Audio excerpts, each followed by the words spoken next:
Mhm.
Okay, welcome back, everyone.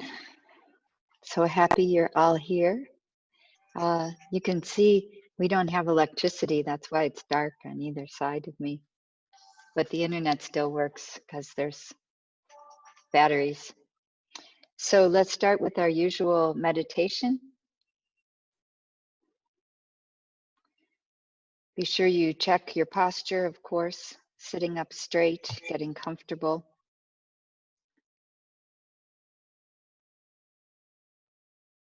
And then we'll take 5 minutes just to set a positive motivation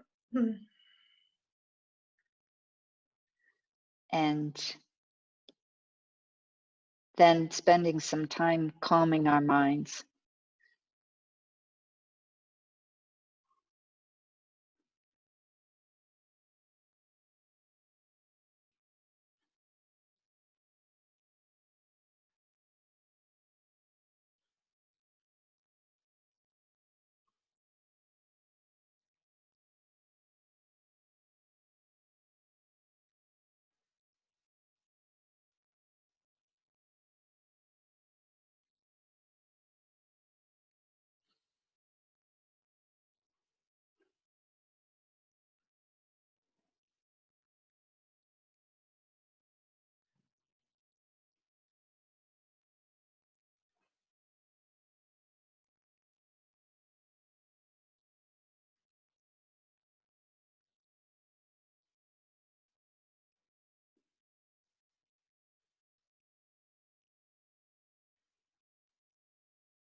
Okay, welcome back again. And we're going to start off with a message from our fearless leader, Pamela, who is the director of Tushita, and she wants to say a few words to you. Hi, hello everybody. So I'm here. I here to make a request for everybody.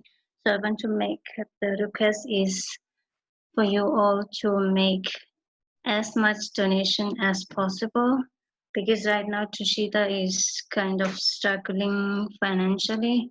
So we really need your support. So please make donations.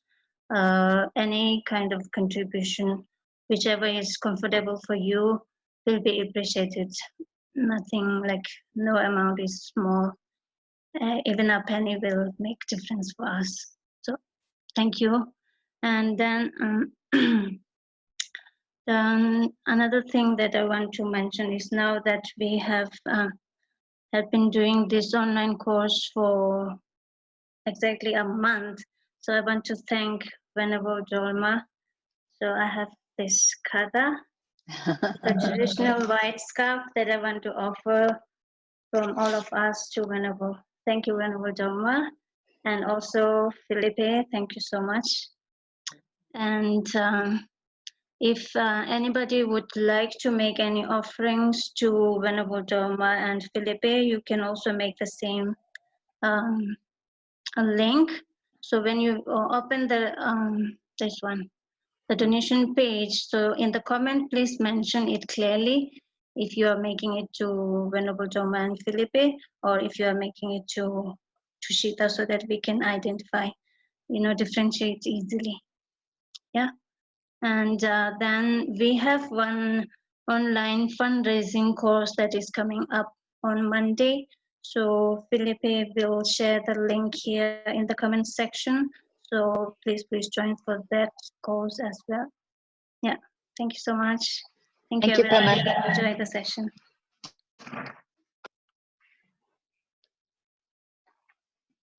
Okay, so let's start with some review. So yesterday we talked about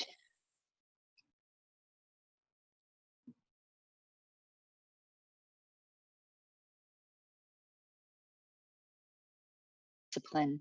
So we are still working within the 6 perfections, and those 6 perfections are related to the practice of the great scope, or the scope that is most focused on bodhicitta. So we have 2 types of bodhicitta. One is the aspiring bodhicitta, which has this strong wish to become enlightened, to benefit all beings, to bring all beings to enlightenment. And then we have the engaging bodhicitta. So the engaging bodhicitta includes these 6 perfections. And if you remember the first class that we had 2 weeks ago, we handed out a file, we did a file transfer of a sheet that outlined the 3 different vehicles. So the Theravada vehicle, or foundation vehicle, and the Mahayana vehicle, and the Tantric vehicle.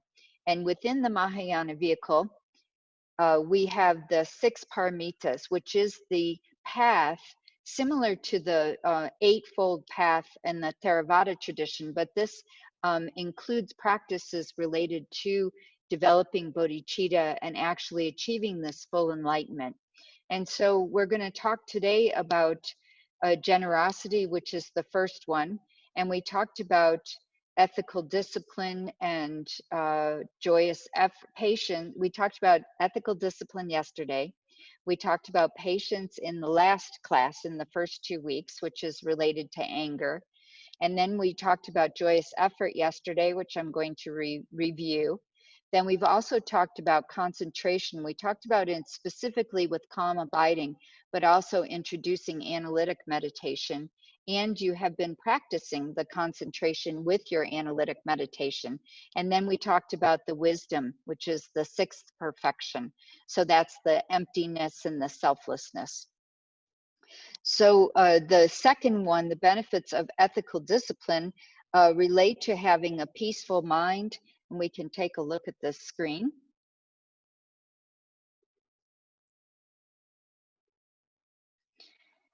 Some benefits of ethical discipline: having a peaceful mind, creating better future karmic results. And the reason why we're creating better future karmic results is not so we can stay in samsara with some kind of a great life, either future life in a God realm or something like this. It's more so we have the basic needs and we have the resources to be able to continue to practice, to continue to develop ourselves spiritually. And then we also have more respect from others, which is just kind of a nice side things. But having respect from others also means they're more likely to model us, to follow in our footsteps. When they see us as respectful people, then we become role models for them, and they're more likely to listen to us. And then, of course, we have fewer bad habits. So we went over the 10 non-virtues, 3 related to body, 4 related to speech, and 3 related to mind. And we talked a little bit about the virtues, which are the opposite of the non-virtues. So the opposite of killing, of course, is protecting life, and the opposite of stealing is respecting others' possessions. The opposite of sexual misconduct is using your sexuality in a way that does not harm others, so being respectful of others and the sexual energy. Lying is, of course, telling the truth. Harsh speech becomes about using kind words. Divisive speech: instead of using our speech to divide others, we use our speech to bring harmony, to bring others together. And then idle chatter, of course, the opposite of that is using our speech meaningfully. And then within the mind, all the things we've been working on, and decreasing our anger and decreasing our attachment, and using our minds to develop wisdom, those are all the positive sides of the ill will, covetousness, and wrong view. So we have one level of ethical discipline, which is related to of refraining from or avoiding the non-virtues. And then we have another level, which is engaging in the virtues, the opposite. And then we have a third level, which is benefiting others. So doing what we can to help others to be better people, to develop themselves, to find lasting happiness. And then we talked briefly about vows. So a vow is making and holding a promise to refrain from non-virtue. And this creates an imprint in the mind that continues to have an effect even when we are not consciously engaged in the virtue or refraining from the non-virtue. So it talks about the importance of taking vows as being very important for how we create an environment in our mind that supports our practice. So taking vows becomes very helpful and very supportive of our development of concentration and our development of wisdom. And we have different types of vows. We talked a little bit about the layperson vows, which are the vows that we don't ask you to take vows when you come here to Tushita, but we do ask you to follow certain guidelines. So we ask you not to kill anything, not to engage in sexual activity, not to steal anything, not to lie, and then no intoxicants. And so those are actually vows, lifetime vows that someone can take who is not an ordained monk or nun. Monks or nuns have more vows than that, but lay people vows can also be taken. So then we also talked about joyous effort. So joyous effort, the opposite of joyous effort is laziness. And I sometimes think that laziness really has a negative connotation, like we're bad people if we're lazy, and that we put that together. We do that cognitive fusion thing. when we say I'm being lazy and therefore I'm a bad person, and then we do that self-judgment instead of that self-kindness that we were talking about with the self-compassion. And that isn't necessarily what we're trying to accomplish when we're trying to transform laziness into joyous effort. I'm not sure that it really helps to judge ourselves and say we're bad people if we're lazy.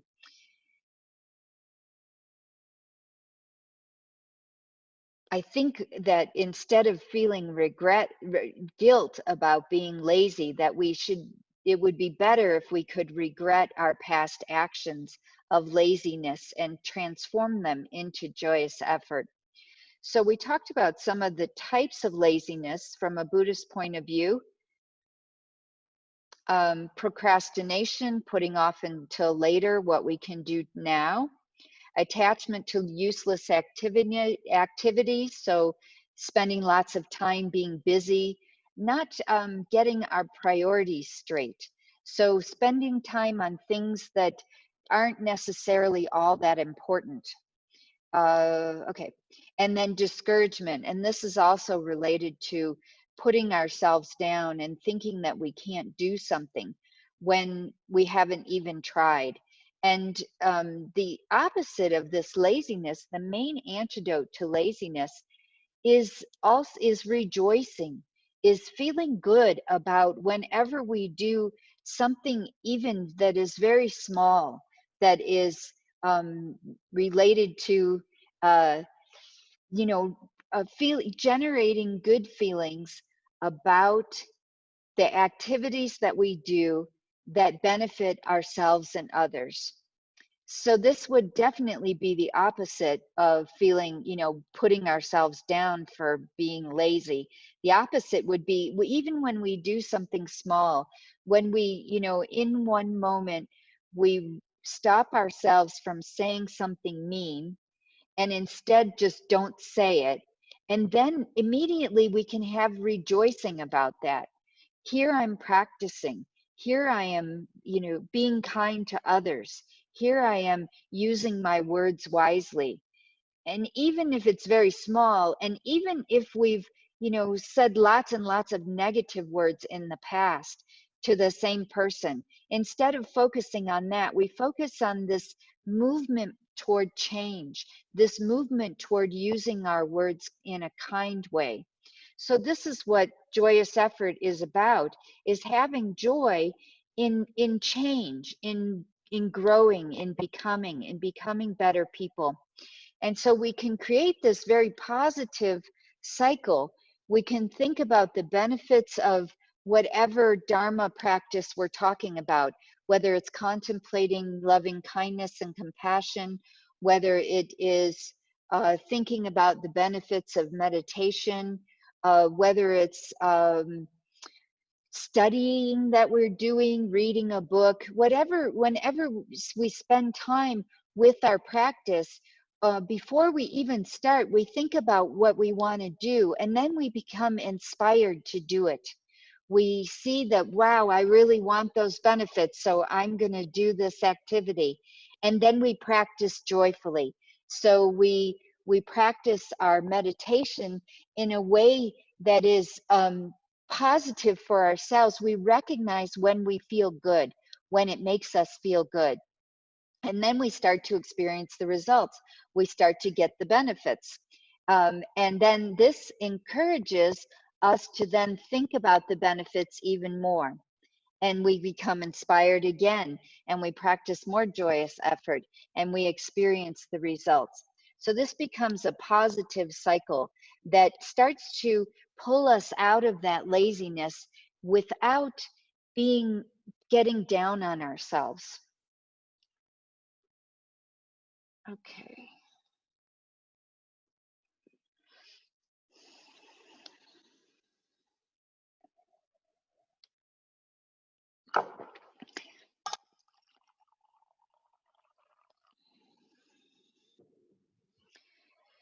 One thing about these 6 paramitas, about these practices that we do, We can work at any of them at any time. And all 6 of them, well, all of the 5 of them that are not wisdom are actually supported by wisdom. And this is what makes them into perfections, is that we start to see that when we're being generous, we are also have this recognition of selflessness of ourselves and others at the same time, which is more of an advanced practice. For most of us, we have to simply start with working on our ethical discipline, working on our joyous effort. And then when we get more of an understanding of wisdom, we can bring in that view of emptiness. But the 6 perfections also build on each other. They are similar to, they can be seen as a pathway. So when we start with generosity, which is the one I'm going to talk about now, generosity is opening the heart. It's being willing to give, being willing to share, being willing to um, move beyond this contracted sense of self that we've been talking about a lot lately, and that often we can fall into when we're anxious and when we're scared and when we're vulnerable and when we're depressed. We can, and when we're feeling righteous and angry, we can get very closed up and really um, grasp onto that self that is independent and permanent and needs to take care of me first. And generosity actually starts to counteract that view. It starts to open the heart. And generosity isn't necessarily about giving to others. First and foremost, it's about having a view, having an attitude that is willing to give, that wishes to be able to give everything to everyone. So it's very much based in this warm heart and this connection to others. And we have a practice in Buddhism that really tones the mind to be able to be giving and be open and be sharing, and is of course the opposite of miserliness or selfishness, where we feel a need to hold on to everything. And that practice is the offering of water bowls. So you can see behind me there are these beautiful crystal bowls right here, where there's a nun that is a resident nun from one of the local nunneries that lives here. And every day she comes and she offers these water bowls. And the reason why we offer water bowls is because it is a practice that that develops generosity in our minds. So of course, Lama Tsongkhapa here doesn't need water, of course, right? He's an enlightened being, and he's also a statue, right? He doesn't need water. So we aren't primarily doing it for the statue. We actually use the statue as a focus of someone to give to. And the more that we do these water bowls, the more that our mind gets very used to giving. And the reason why we use water is because typically water is easy to give. Water is cheap for the most part. It's free in most places, or used to be free. Nowadays you have to pay for it. But it's something that we have a relative abundance of for most of us. So we practice giving through water bowls first, and they also represent things, so we use them as symbols as well. So we have typically seven water bowls that we set out, and we imagine that the first one represents water for drinking, and the second one represents water for washing. And my teacher was so fun when he taught me this practice. He said that he always visualizes these beautiful baths, like spas and hot springs and this sort of thing. And then the next one is flowers. So, they talk about oceans of clouds of flowers, so huge amounts of flowers. I once visited a really beautiful tulip farm in the US with a friend of mine, and we just walked through all these gardens of tulips and spent all this time offering. It was really wonderful, and I still do that when I visualize. And then the next one is light, so we talk about candles and butter lamps, and then Incense is another one. So wonderful scents and uh, perfume. So like massage oil, you can imagine beautiful scents again, but also nice feelings on our skin. And then food and music. So that's 8. We don't usually represent music because it's pretty ethereal, hard to represent, but you can do food and music in the same. So again, visualizing gives us the attitude of being generous. Now, actual generosity, they talk about 4 types. So the first one, considered the easiest, is money and other resources. The second one is protection from fear. The third one is love. And in love, we also include wanting others to be happy, but also spending time with people. In particular, when people are going through difficult times, when they're suffering, when they're sick, when they're having major problems, that we're willing to just be with them, even though their suffering isn't necessarily comfortable for us. And sometimes just being with someone in their suffering, even if we can't fix it, even if we feel totally helpless, instead of running away and avoiding that, if we can just be present with that person, that actually brings a lot of comfort and brings a lot of joy to that person, because they don't feel so alone and they don't feel so isolated. So this is a way in which we can practice generosity that isn't necessarily related to money or other resources. And then, of course, the Dharma. And sometimes we skip right to, spiritual advice, and we tell people how we think they should behave instead of waiting for them to ask us. So one thing that you will not see is you will not ever see Buddhist missionaries. So in Buddhism, we don't have this need to go out and convert people. And I was always struck by His Holiness when he first started traveling, or for probably the first, oh gosh, 20 or 30 years that he was traveling all over the world. His speeches would always start off with saying that if you feel comfortable with your own religious tradition, then stay with it, that it can be very beneficial. And then if you feel like Buddhism has something to offer you, then of course explore that. So he was never going out trying to make all the Buddhists in the world, okay? But then he would say, if you do feel attracted and you feel like this Buddhist path is beneficial for your mind, then of course, please study. And we do typically have this tendency to want to give people advice and tell them how they need to change. And yet people tend not to be receptive.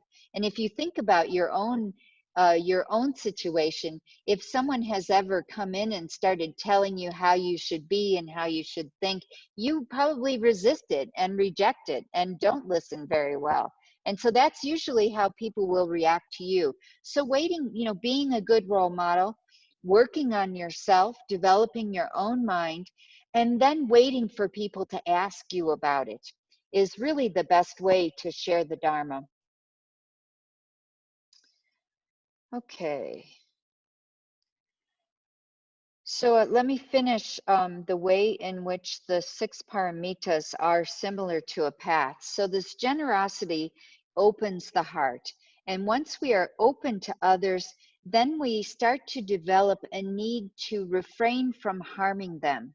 So this is what the paramita, the perfection of ethical discipline, becomes about. And that comes about how it follows this open and warm heart. And then once we start to avoid harming others, we start to see that we don't want to harm them, even when they are doing things that irritate us or doing things that make us angry.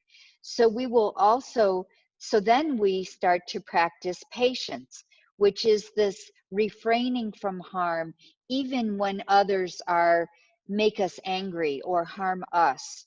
And then from that, we start to see that we want to benefit others, even beyond not harming them. We want them to make them happy. So we want to practice joyous effort in order to be able to achieve this path that takes so much courage and so much strength and so much determination. We really need this joyous effort to push ourselves to develop, to reach this aspiration. It takes a lot of concentration, it takes a lot of effort, it takes a lot of determination, and it also takes a lot of patience with ourselves to remove those obstacles. So then it becomes lots of inspiration is needed to progress along the path. And that joyous effort then results in us making great strides in our concentration, in our working with our minds, in our making our minds flexible, in our making our minds more able to focus and penetrate and make that shift from the conceptual into the non-conceptual experience of the wisdom wing, of how things actually exist, because it takes a lot of familiarity and it takes a very powerful mind in order to start to overcome that ignorance that we've been talking about and develop that experience, that direct experience of wisdom. So if we decide to become Buddhists, if that's something that you feel like this is the path you want to choose, that's great. It's not necessary, of course, and there are lots and lots of Buddhist techniques that can be combined with other spiritual worldviews. So one doesn't have to be be a Buddhist. One can continue to be Christian or Muslim or Hindu or Jewish or any religion, or no religion at all, be secular, humanistic, and still apply a lot of the techniques that I've been talking about. But if you do decide to become Buddhist, one of the first steps is taking refuge. So refuge is about a decision that for the rest of your life, you're going to trust in the Dharma path, in the Buddha's words, in the wisdom that Buddhism has to offer. And you're going to pursue this exploration of this worldview related to these things like emptiness and bodhicitta, and also some of the ideas of karma and reincarnation, which doesn't mean you're convinced completely as soon as you become Buddhist, because of course it's a process and it's a path. And so taking refuge has two aspects to it. One aspect is a fear of future suffering. So we talk about future suffering in terms of future lives, future rebirths, but we can also talk about it in terms of this life. If we continue to follow the same habitual ways of thinking that we have had, the same emotional reactions that we have had to situations, then we're going to create the same patterns of suffering that we have always had. And so this is fear of future suffering if we continue in the same way that we always have. And then the other aspect of refuge is trust. Trust that if we do something different, if we go to some different place, then we will be protected from that suffering. So if we think about refugees in war times are fleeing. They're afraid of the suffering if they stay in their homes, that they're going to be killed because they're in war zones, and they have a trust that if they leave their homes and they go to a safe country, then they will be safe, right? They trust that where they're going is going to provide safety for them. And so we have typical ways of taking refuge in our lives that may not necessarily be related to our spiritual path. So what I'd like you to do is spend some time talking to others, doing some breakout groups, talking to your Sangha, and talking about, what do you take refuge in now? Where do you look for, what kinds of things do you trust in that are going to take that are that you think are going to stop your suffering. And these objects of refuge may be positive and they may not. They may work and they may not. So just talking about, where do you typically go for refuge? Okay, so let's do our 50 groups, and that'll put 2 or 3 of us in each group, and we'll do 10 minutes.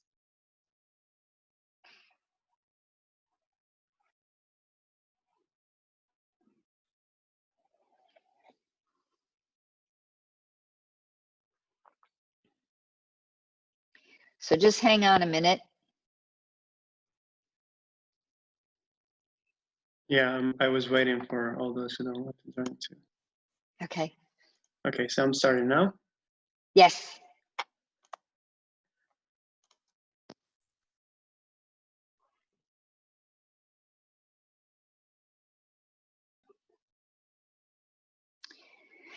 Okay, so let's get started again. So let's talk a little bit more about refuge from a Buddhist perspective.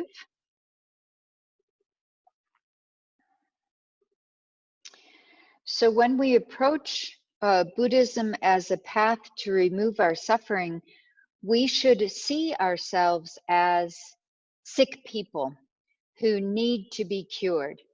So the Buddha is the doctor in the sense that the Buddha is the one who diagnoses our symptoms. So this was similar to the Four Noble Truths when the Buddha diagnosed and said, okay, this is the suffering that you're talking about. This is the suffering that we're all experiencing. And then this is the cause that I have found out, the second noble truth. This is the cause of the suffering. And then the prognosis is, can you get better? Can you remove the suffering? Is that possible? And so that becomes the third noble truth, which is the cessation, that it is possible to remove the causes of the suffering. And then the last one is how you do it. So the Dharma is the medicine in the sense that the Dharma are the teachings that the Buddha described that will help to remove the suffering.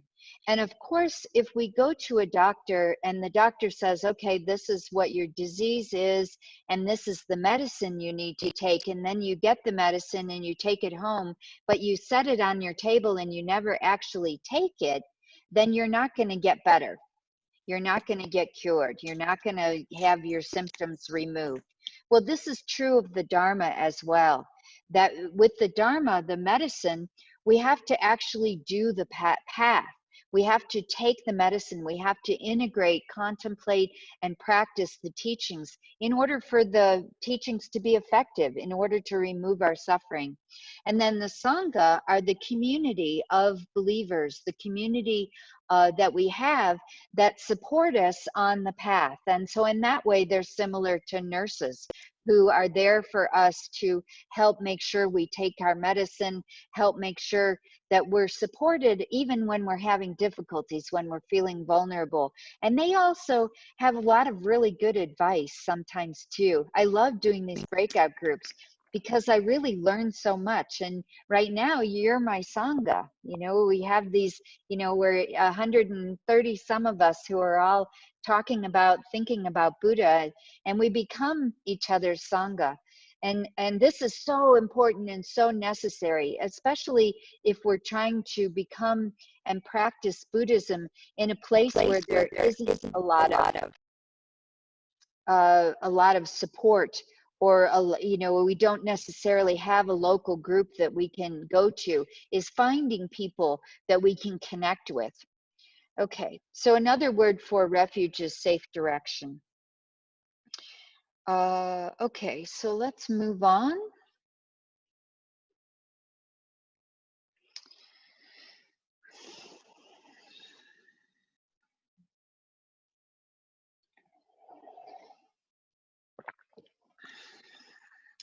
So now I'd like to talk about that third path on that file of the 3 vehicles. When we talked about the foundation vehicle, or the Theravada, and we talked about the Mahayana vehicle.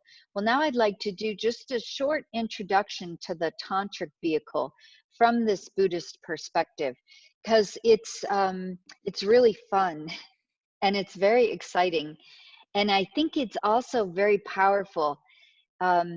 It needs a basis in this sutra path. So we talk about the Theravada and the Mahayana as being the sutra path. And also we call it the causal path.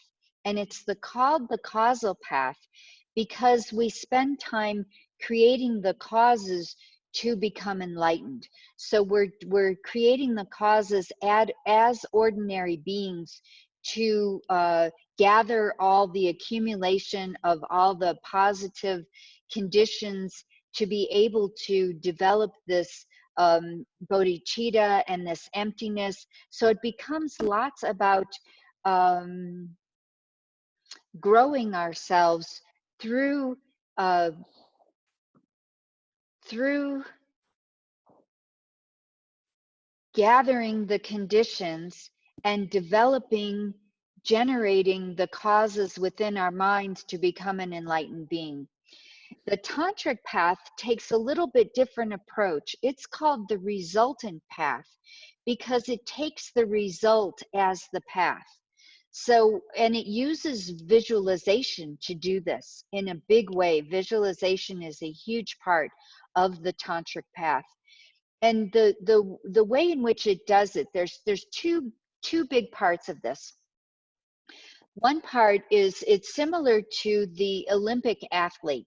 So Olympic athletes and other athletes, you know, football players and basketball players and divers and gymnasts, they use visualizations to visualize and imagine doing their routines or doing their sports in a perfect way. So they visualize that. You take, for example, a diver. So she's an Olympic level diver, and she spends time not only training her body and practicing doing her dives, but she also visualizes herself doing the perfect dive. So this is the result is the perfect dive, and she visualizes doing the perfect dive in the setting of the Olympics, you know, at the pool with the judges and all these things. So the way we do this in Tantra is we visualize ourselves being enlightened beings, being fully developed, having these qualities completely developed in ourselves, this infinite compassion and infinite wisdom and infinite loving kindness and strength and skillful means and all these things in which Buddhas really excel.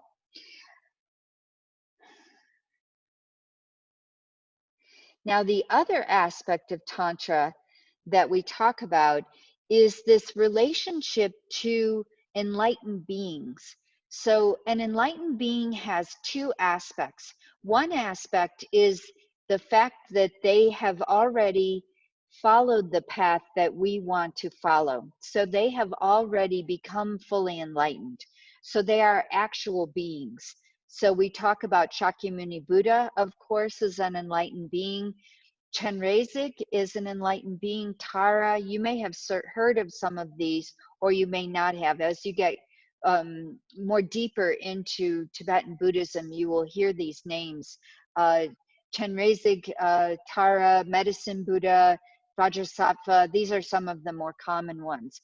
So these deities have two aspects. They have this aspect of being already enlightened, and they also have this aspect of representing the qualities that we want to develop in ourselves. So Chenrezig represents compassion, Tara represents enlightened activities, Vajrasattva represents the purity of the mind. Shakyamuni Buddha represents ethical discipline because he is often depicted as a monk. So we use these images of enlightenment or these images of wholeness or these visions and symbols of an enlightened being to imagine ourselves becoming these extraordinary beings, because it's a far distance from being an ordinary being to being an extraordinary being. And when we use the result of our own future enlightenment and we visualize ourselves becoming already being enlightened, so acting as if we are enlightened, then it propels us much closer and much quicker to this. And we use these images of deities who are already enlightened to connect to our own enlightened potential and our own enlightened mind. So this idea of Buddha nature and Buddha potential becomes very important on the practice of the tantric path. Okay. So then the other aspect, including visualization, is also mantras and mantra recitation. So mantras are the sound of enlightenment. So we have these visions of deities who are the images of enlightenment. And then we have mantra, which is the sound of enlightenment. So when we practice saying mantras and using our speech in the same way as an enlightened being did, because every mantra that we learn is actually the speech of an enlightened being. And when we're saying the mantras, we are being like we are enlightened. We are using our speech in an enlightened way by saying mantras. And mantras are also considered mind protection. So because we say mantras, and it's not simply that we're just reciting the words, we're also visualizing ourselves as being those beings, those enlightened beings, and we're imagining those qualities that we are developing. So we say mantras like you may have heard of the Om Mani Padme Hum, which is a very popular, very common mantra of compassion, and we visualize compassion. We don't necessarily have to know the meaning of every word in the mantra. We can just generate the feeling of compassion when we're saying the mantra, and this actually protects the mind from the opposite of compassion, which is cruelty and harm and, unkindness. And so when we say mantras, we're generating that feeling of compassion in our own mind. So just a quick sharing of this screen of what the tantric path, and this is just scratching the surface of tantra, because it's a whole, once you've worked some on your sutra path and you're ready to explore this tantric path, you can get more into it, but this is just a taste because it's such an amazing thing when you start practicing. So I talked about it being the resultant path, taking the result as the path, our own future Buddhahood. It's based in the three principles of the sutra path of renunciation, bodhicitta, and emptiness.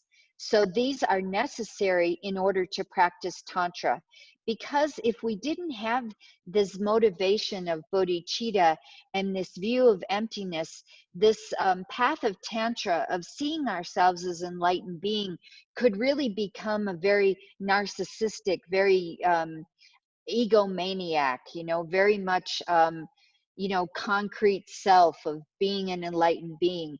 And that's not at all what it's about. It's about becoming enlightened in order to benefit others and seeing ourselves as so much connected to others. So that has to be our basis of tantric practice. It's also the quick path. So relatively compared to the sutra path, we can become enlightened practicing those 6 perfections, but it takes a lot longer. It takes what they call 3 countless eons. So like 3 big bangs and big crunches, which is a really long time. And the quick path, they talk about it in terms of this lifetime or the next lifetime, or at the very most 14 lifetimes, which is much quicker than all the lifetimes that we've ever lived. And then we talked about mantra, mind protection, the role of deities, and the utilization of visualization. Now, another aspect of Tantra that is part of what we call the completion stage. So there's two parts. There's the generation stage, which is pretty much what I've been reviewing here, but there's also the completion stage. And if you've heard about the role of sexual energy within Tantra, that's also present in Buddhism, but it comes later, more in the completion stage, and it's actually a very small part of Tantra. It is part of it. It is part of using that desire energy as a very, very powerful force when we're doing meditation. So they talk about using the bliss of the sexual energy together with the meditation on emptiness, together with this meditation on becoming an enlightened being. So those practices are still present. But in general, in Buddhism, you will not get teachings like that until you're pretty advanced as a practitioner and have demonstrated lots of renunciation and bodhicitta and an understanding of emptiness. Okay. So I think that's enough for now. And we'll go to taking a few questions. So if you have some questions, you can go ahead and put those in the chat.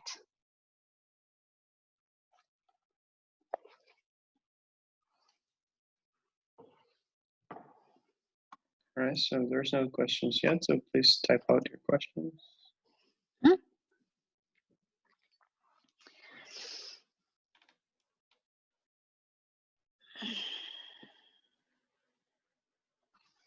While you're doing that, I can take a moment to say what an amazing and wonderful experience this has been for me. I have really, really, really enjoyed it. And I so appreciate you, all of you tuning in every day. It just really is inspiring for me to see that even in this really difficult time, that people are still wanting to improve and wanting, to make the world and themselves a better place. It's just so touching to me. So thank you so much for coming, and keep on, practicing, and yeah, get emotional. So There's there a are very questions? sweet message for you, Venerable Drolma. It says, "I am breathing with hope again. I have a reason to smile. Thank you for healing me. Respect and gratitude from Natasha from Sri Lanka." And there's very beautiful messages. Very welcome. Very, very welcome. All of us. We make it all happen. Yeah. I wouldn't be here if all of you weren't here. All right, there's some questions. Shall I go first with, let's say, Nancy?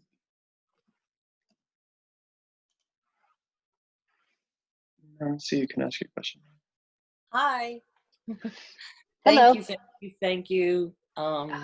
Nancy. Yes, I have grown so much in this past month, and Felipe, thank you for your service as well. I have an attachment to this class now, and to waking up at on time and sitting and doing the meditations, and I'm just worried about what to do to continue the practice. And I was wondering if you have any suggestions or tools of a way to kind of, obviously it has to come from me, but if you have any suggestions on how to help me make it happen. So, yeah. thank you. I would get up tomorrow morning or Monday morning at the same time and do it again, even if you don't have, us, the class. Because you've created for the last whatever 4 weeks you've been coming here. Now continue. Just because you've already carved out the time, that's what makes a habit happen. And then do read, or meditate for a little while, or listen to the teachings more, like review them, review your notes, anything. Just make your 7:30 to 9 or whatever it is, whatever time it is in your, wherever you are, make that hour and a half your Dharma practice time. And don't worry about what exactly you're doing, right? It can be drawing, it can be writing, it can be meditating, anything that is focusing on your mind and uplifting your mind and developing your mind. And then that becomes your time. And yeah, and then I think it can just go from there. You may come to where you want to spend the whole time meditating and, you know, listening to the guided meditations and like that. But that's what I think would be so huge, would be using the same time every day. And we're going to start again too. We'll do it again if you're interested in doing it all over again. Probably. Yeah. Yeah. Well, next week is the rejoicing class. And then after that, we'll start again. Okay. Thanks again. Yes, you're very welcome. Okay, so now I will unmute Boris. You can ask a question.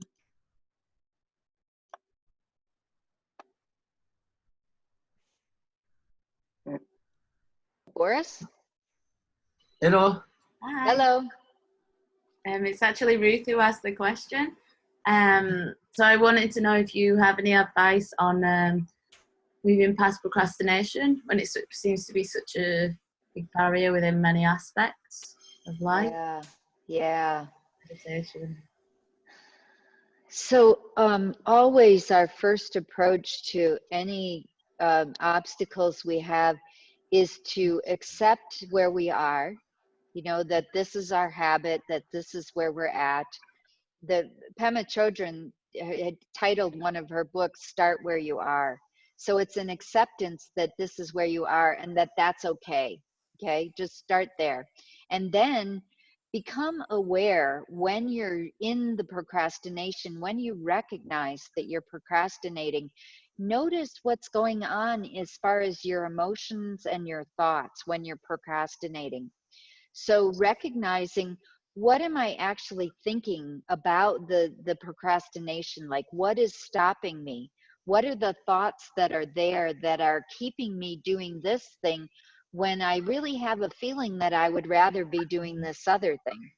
So being aware, just being present with the experience of procrastination is what's going to then motivate you to move beyond it, to start to see that it doesn't feel good, it creates problems for yourself. It's not making you happy by staying there. It feels very stuck. I've been in that. Yeah, you feel very stuck.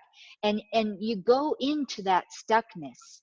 You find out what is that experience of stuckness, and you make it your friend. That's what Mingyur Rinpoche says. You make the stuckness your friend. You welcome it. You want it to happen. And then when you become so familiar with it, eventually it starts to loosen. It like goes away. It of its own accord, simply because you were there with it. Because oftentimes at the same times we're stuck, we're also resisting the stuckness. You know, we're like fighting it, you know, in so many ways. And that keeps us there. It keeps us stuck. So the more we can go into it, be present with it, be aware of it, that actually allows it to move. But first we have to be willing to tolerate it. Thank you. Thank you so much. Thank you. Yes, you're welcome. Where are you guys? We are in Manchester.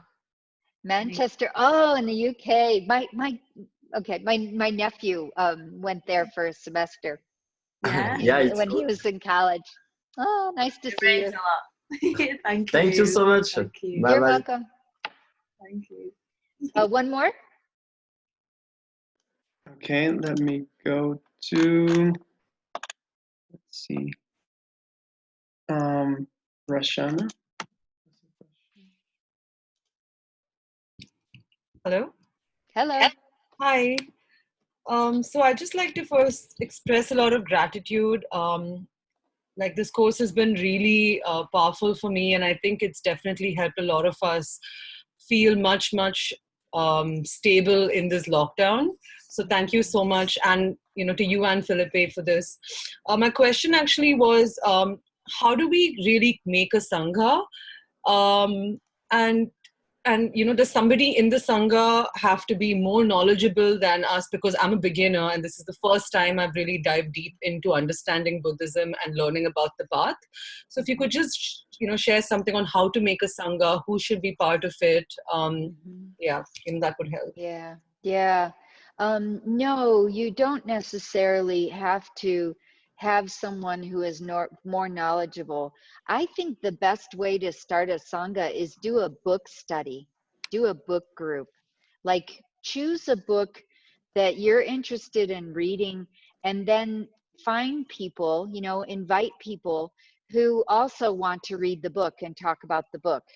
And I think that's a great way. And then that way it doesn't have to be about, no one has to be more knowledgeable than anyone else.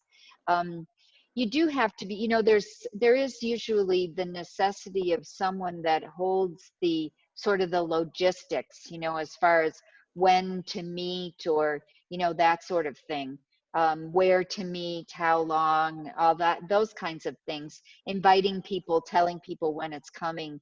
But when you get it started, after it gets going, even that role can be shared by all the members. But even just one other person, it can start, be really powerful. Just two people can be very powerful. And is there, like as a first book, is there something that, because I do plan to meditate for sure. And in the past, I've done a lot of Green Tara chants because I love chanting. So like I used to invoke that for healing for myself and others. But I think just from a knowledge perspective, to go deeper, is there any one book you recommend for all of us post this course?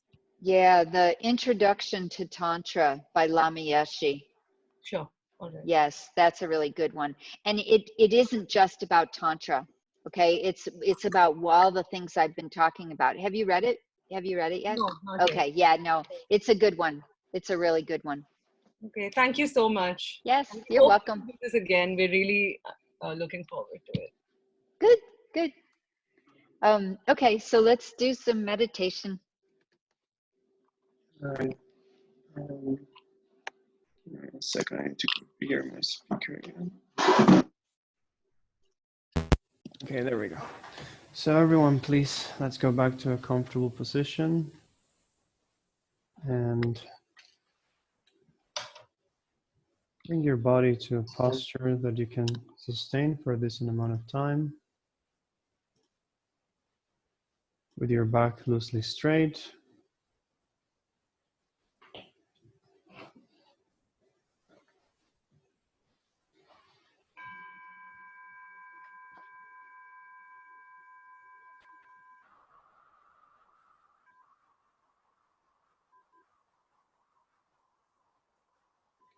And so take a moment to come back to the body.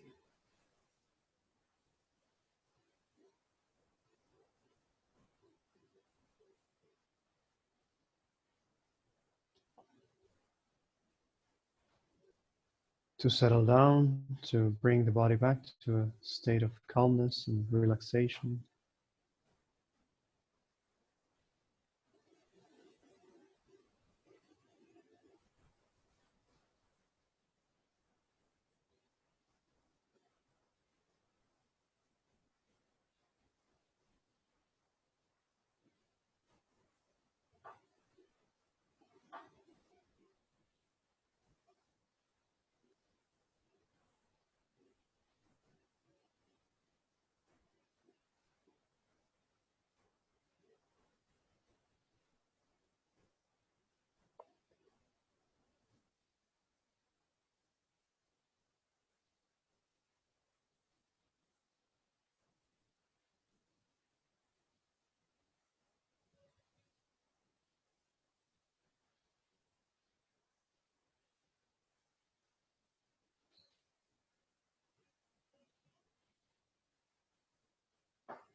And with your body settle down in this natural state, I'll spend a couple of minutes simply observing the breath, wherever it manifests in the body, allowing body and mind to synchronize in this state of serenity, tranquility.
Now that you're more calm and relaxed, simply let go of observing the breath and the body, bringing the attention to the space of the mind. Imagine that on top of your head, there is a sphere of light, pure, transparent.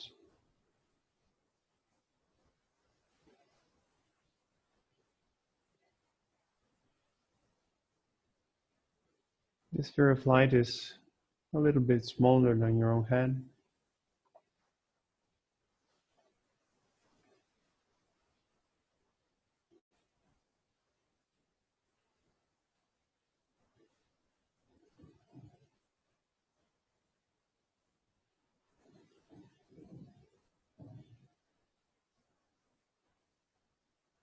Try to stabilize the presence of this sphere of light floating on top of your head.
And imagine that this sphere of light symbolizes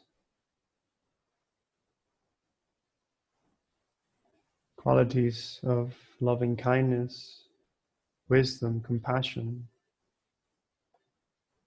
developed to their highest potential.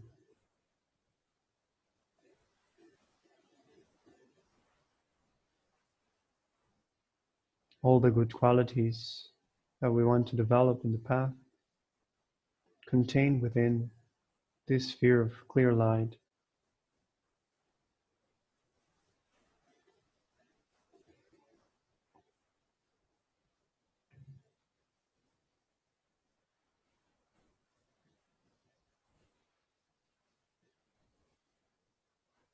There's no need that it needs to appear clearly, but try to really feel its presence.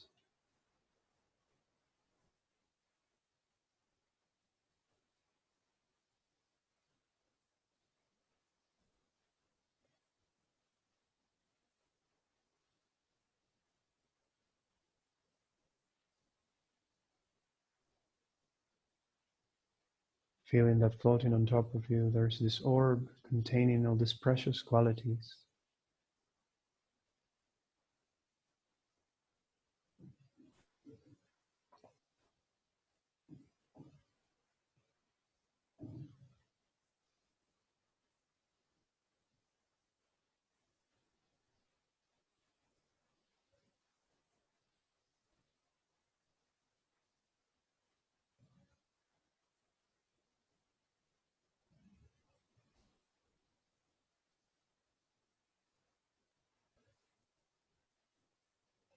And having stabilized this presence, and imagine that this sphere of light shrinks in size to almost an inch, and it slowly descends into your body through the crown of your head, going to the center of your chest at the level of your heart,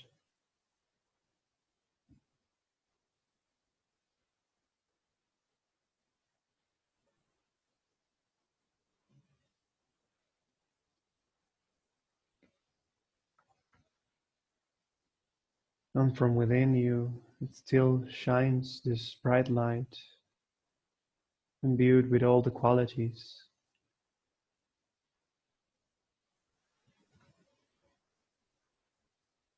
And so imagine that now the sphere begins to grow in size again from within you. And as it does, different parts of your body become of the same nature of this light, of the same nature of these qualities. Allow your organs, muscles, bones, tissues, blood vessels.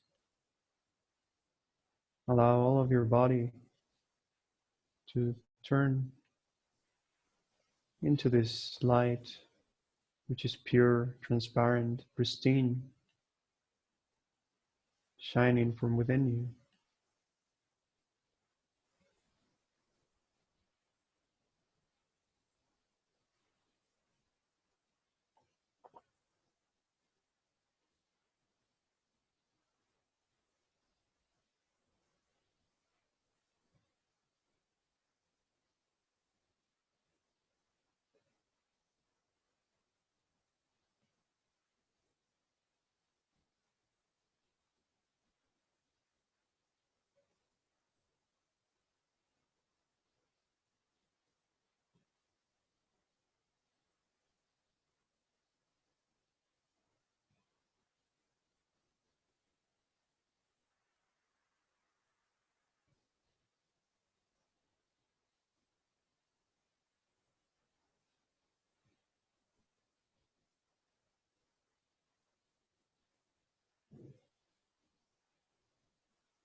And as your body turns into a body of light, your mind also gets imbued with all these qualities and becomes blissful, joyful,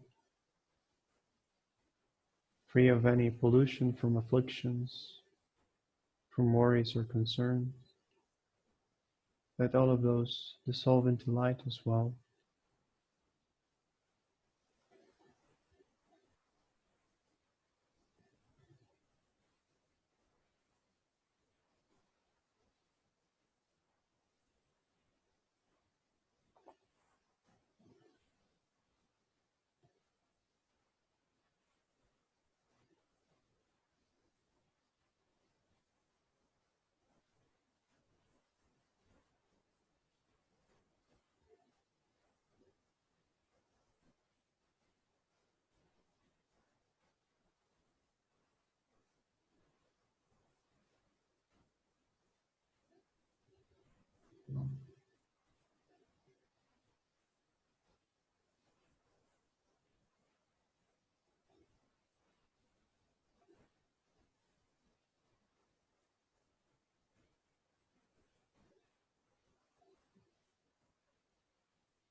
Let your mind merge with these qualities of perfect love, perfect wisdom,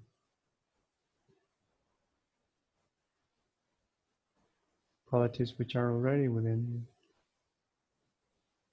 that you can develop to your highest potential.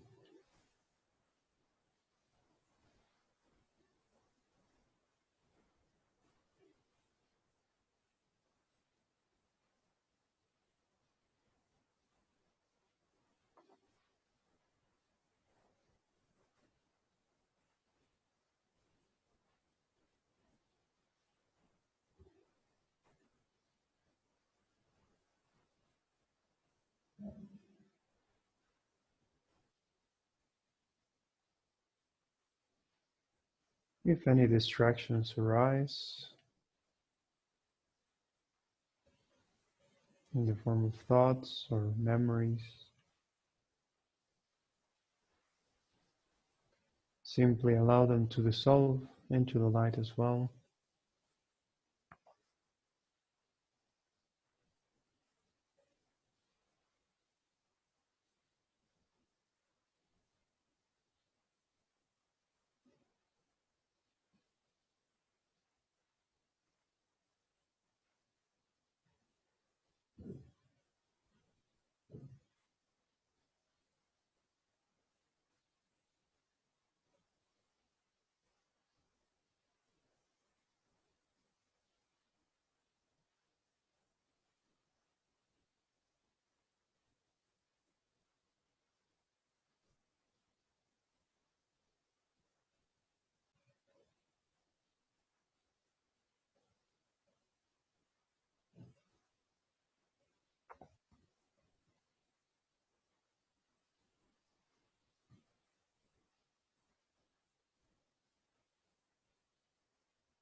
Just rest in the experience of your body as a body of light,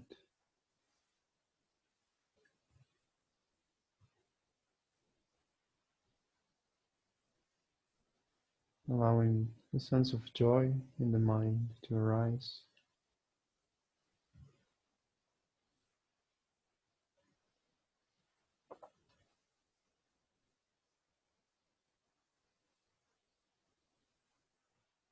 And simply let go of any doing and just rest in the state.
Gently coming out of the meditation, becoming aware of your body again, physical sensations,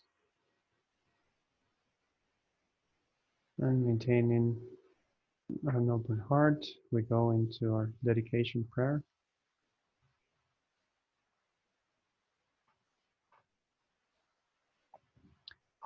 May all beings everywhere, plagued by sufferings of body and mind, obtain a notion of happiness and joy by virtue of my merits. May no living creature suffer, commit evil, or ever fall ill.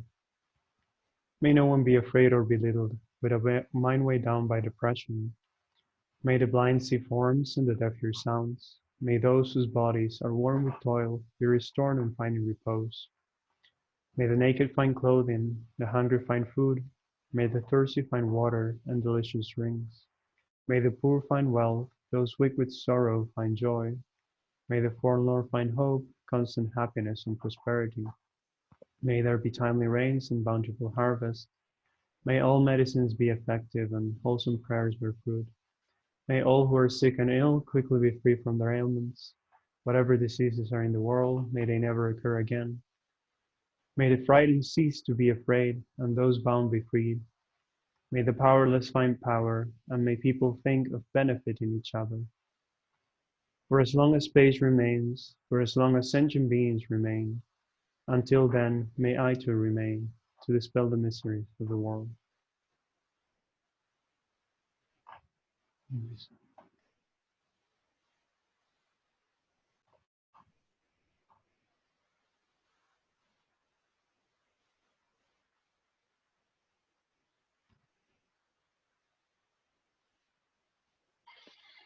Okay, thank you. Thank you, everyone. Oh, okay. Will they hear me? Yes, they hear you. Oh, I don't know. Wait. Okay, now No. they'll hear you. Okay, now they can hear you. Hi, everybody. I know that all of you are muted, but please join me to offer this traditional white scarf to thank Venerable Drolma. You can just celebrate in your heart and, join me rejoicing for the completion of the course. Thank you so much. You can all see. Thank you. Thank you, everyone. Thank you, Venerable Drolma. Yes, It's been thank you. amazing. May we continue. Everyone stay well, take care, be peaceful. Thank you. Bye. See you all soon. Oh, this is a nice one.